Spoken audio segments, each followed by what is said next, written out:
বর্তমান পরিস্থিতিতে যুক্তরাষ্ট্রের সঙ্গে কোনো ধরনের আলোচনা সম্ভব নয় বলে স্পষ্ট জানিয়ে দিয়েছে ইরান। দেশটির জাতীয় নিরাপত্তা কমিশনের সদস্য ও সংসদ সদস্য মোহাম্মদ রেজা মোহসিনি এ মন্তব্য করেছেন।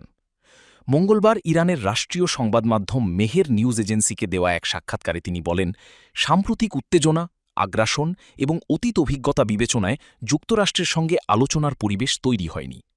মোহসেনি অভিযোগ করেন, যুক্তরাষ্ট্র সবসময় অতিরিক্ত দাবি তোলে এবং নিজেদের অভ্যন্তরীণ স্বার্থ রক্ষায় গোপন উদ্দেশ্য বাস্তবায়নের চেষ্টা করে। তার ভাষায়, এই ধরনের অবস্থানে থেকে কোনো অর্থবহ সংলাপ সম্ভব নয়। তিনি আরও বলেন, পূর্ববর্তী আলোচনাগুলোর অভিজ্ঞতাও ইতিবাচক নয়, বরং তা আস্থার সংকট তৈরি করেছে। ফলে বর্তমান পরিস্থিতিতে নতুন করে আলোচনা শুরু করার মতো পরিবেশ নেই বলেই মনে করছে তেহরান।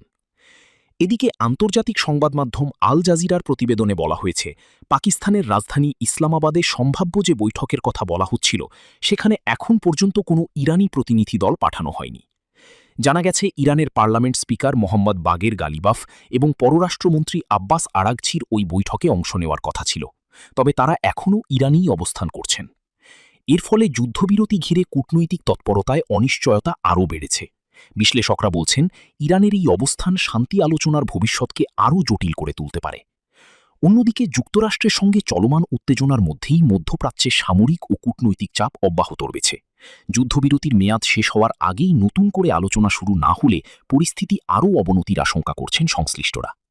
সব মিলিয়ে ইরানের এই কঠোর অবস্থান ইঙ্গিত দিচ্ছে যে নিকট ভবিষ্যতে ওয়াশিংটন তেহরান সম্পর্কের উন্নতির সম্ভাবনা খুবই সীমিত।